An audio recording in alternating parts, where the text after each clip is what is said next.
गाँव में हम देख रहे हैं शौचालय की व्यवस्था नहीं है। शौचालय बने, सागर सिमर गाँव में हमने देखा वहाँ पर। हो सकता है कहीं पे ना बन पाया हो, लेकिन आदरणीय प्रधानमंत्री जी का जो सोच है कि इज्जत घर हर घर में होना चाहिए, तो पात्र लाभार्थियों को दिया जा रहा है। हार का बदला लेने के लिए कहीं ना कहीं। ये जनता है जो बहुत समझदार होती है, जनता सब कुछ जानती है कि 15 साल पहले वो विधायक रहे, 15 साल उन्होंने रहा, 3 पंचवर्षीय वो रहे और मजमा में कोई भी विकास कार्य नहीं किया। ऐसा कोई टक्कर नहीं है, भारतीय जनता पार्टी ही जीतेगी। बिल्कुल जी, कोई टक्कर नहीं है। उत्तर प्रदेश की 9 विधानसभा सीटों पर उपचुनाव होना है और इन 9 सीटों में से एक सीट है मंझवा सीट, जहां पर भी उपचुनाव होना है। इस सीट से यहां पर एनडीए की प्रत्याशी हैं सुचिस्मिता मौर्य, उनसे हम बातचीत करेंगे और जानेंगे कि उनकी तैयारी कैसी चल रही है। बहुत स्वागत है आपका यूपी तक पर। बहुत बहुत धन्यवाद आपका। मौर्य जी, हम देख रहे हैं लगातार आप प्रचार प्रसार कर रही हैं, हालांकि चुनावों की तारीख थोड़ी सी एक्सटेंड हो गई है तो समय आप लोगों को मिल गया है।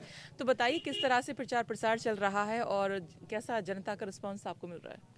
जी, हमारा प्रचार प्रसार बहुत ही अच्छा हो रहा है और समय थोड़ा सा एक्सटेंड होने से हमको और अधिक समय मिल गया, ताकि हम हर घर को टच कर सकें और घर घर में जाकर के अपनी अपील कर सकें कि योगी जी, मोदी जी के राज में जो अच्छा काम चल रहा है उसको देखते हुए वो कमल के फूल को सपोर्ट करें, वोट करें।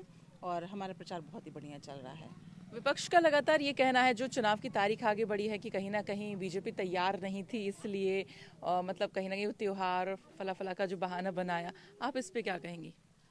ये तो भाई इलेक्शन कमीशन का डिसीजन है, अब वो उसमें हम लोग कुछ नहीं कह सकते अखिलेश का भी एक नारा भी एक और वो लाइन आई है कि टालेंगे तो भी नहीं जीतेंगे। ये तो विपक्ष का तो काम है कुछ न कुछ कहना, उनके बात पे मैं कुछ नहीं कह सकती जी। लेकिन आप जी जी आप यहाँ से पहले भी विधायक रह चुकी हैं और यहाँ की जनता आपको जानती है, आप यहाँ की जनता को बखूबी समझती हैं। तो अच्छा ये बताइए, जब आपका जो टाइम पीरियड था 2017 से 22 का, जब आपने यहाँ पे काम किए होंगे, अभी फिलहाल जो कामकाज है क्या वो उतने ही मतलब वहीं पे ही पड़े हुए हैं, मतलब या फिर उसमें कुछ विकास हुआ है।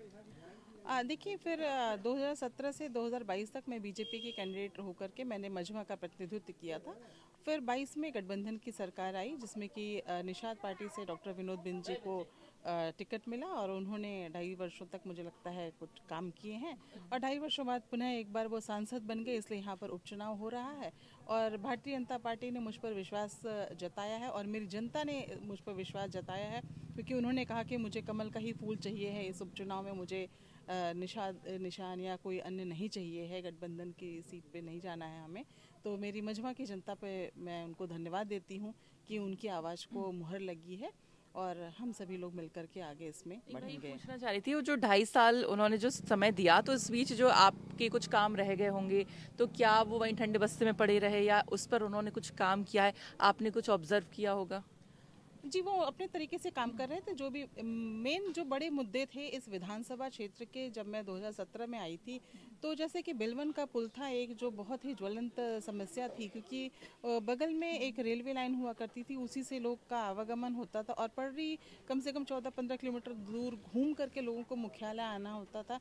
तो वो एक बड़ा ज्वलंत मुद्दा थी और मैं बीजेपी के कार्यकाल में रहते ही 17 से 22 में रहते ही हमने उसको पूर्ण कर लिया।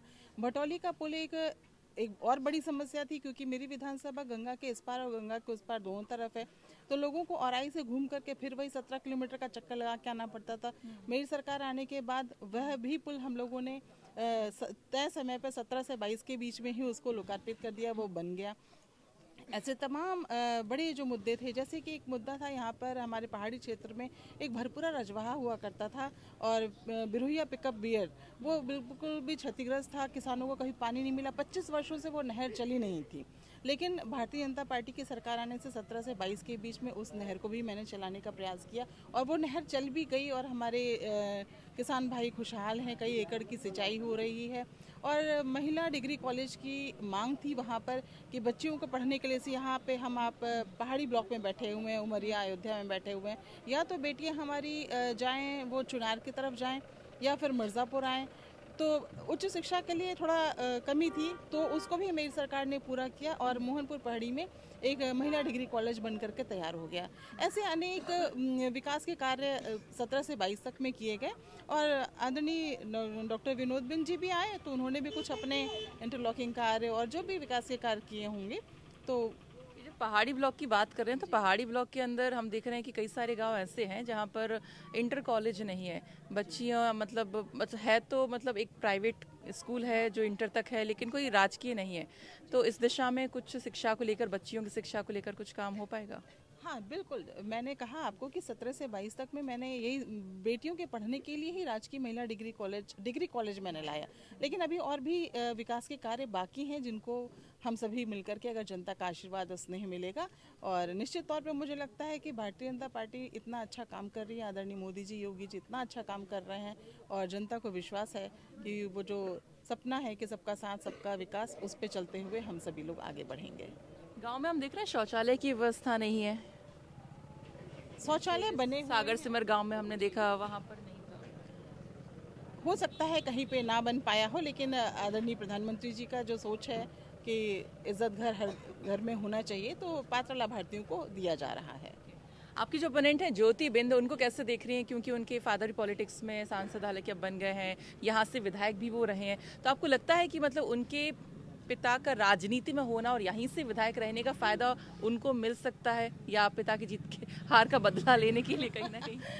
ये जनता है जो बहुत समझदार होती है, जनता सब कुछ जानती है कि 15 साल पहले वो विधायक रहे, पाँच मतलब 15 साल उन्होंने रहा, 3 पंचवर्षीय वो रहे, और मजमा में कोई भी विकास कार्य नहीं किया, और लोग उनके व्यवहार से, आचरण से सभी लोग चिर परिचित हैं। तो मैं इसमें और कुछ ज़्यादा नहीं कहना चाहूँगी, समय आने पे जनता उनका जवाब देगी। और कैसे, मतलब जैसे हमने तैयारी की हालांकि बात की है, यहाँ की जो जनता है उसको लेकर, उनको लेकर आप क्या कहेंगी जनता को? क्यों आपको वोट करें? क्या कुछ काम ऐसे हैं जो आप वादा करना चाहेंगे अपनी जनता से, अगर आप जीतती हैं तो पूरे करेंगी वो? मेन वादे तो मैं बहुत राजनीतिक तो नहीं कहूँगी, पॉलिटिक्स में ज़रूर आई हूँ और सेवा के भाव से आई हूँ।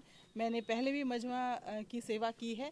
जो उनके प्रमुख, जैसे मैंने पहले बताया आपको कि कई काम ऐसे थे जो जिसकी बहुत लंबे अरसों से इंतज़ार था, उसको पूर्ण करने का काम किया। तो आगे भी जैसे कि सिंचाई का एक मुद्दा है इस पहाड़ी क्षेत्र में, पेयजल का मुद्दा है। जैसे मैं अभी बगल के गांव दाती से आ रही हूँ, तो पेयजल की अभी समस्या है, क्योंकि गर्मियों में बहुत दूर से उन्हें पानी लाना पड़ता है, बोरिंग में पानी ख़त्म हो जाता है, तो उसे लिफ्ट करके कैसे हम लोग ला सकते हैं, इस पे मैं काम करूँगी। और वन क्षेत्र के में हमारी सड़क आती है, उनमें कैसे हम काम कर सकते हैं, उसको देखना रहेगा। और जो विकास कार्य अनवरत चल रहे हैं उसको भी पूर्ण किया जाएगा। सड़क है, बिजली, पानी, इन सबको भी हमारी सरकार बहुत अच्छे से कर रही है, लेकिन कुछ कहीं छूटे होंगे तो उनको हम काम करने का प्रयास करेंगे। आखिरी सवाल, अपनी टक्कर में आप किससे देख रही हैं, कौन से प्रत्याशी को? बसपा या बीजेपी, ये सपा? ऐसा कोई टक्कर नहीं है, भारतीय जनता पार्टी ही जीतेगी। बिल्कुल जी, कोई नहीं टक्कर में है। चलिए, बहुत बहुत शुक्रिया बातचीत के लिए। जी धन्यवाद। तो ये थी यहाँ से एनडीए प्रत्याशी सुष्मिता मौर्य, जिनसे हमने बातचीत की है। तो इनका सीधा तौर पर कहना है कि उनके टक्कर में कोई नहीं है और बीजेपी ही यहाँ से जीत रही है, और कई सारे वादे आपने सुने जो कि वो पूरा करना चाहेंगे अगर वो जीतती हैं। तो अब देखना ये होगा कि जनता जो है किसके सिर पर ताज पहनाती है। यूपी तक के लिए मंझवा से सरिता तिवारी की रिपोर्ट।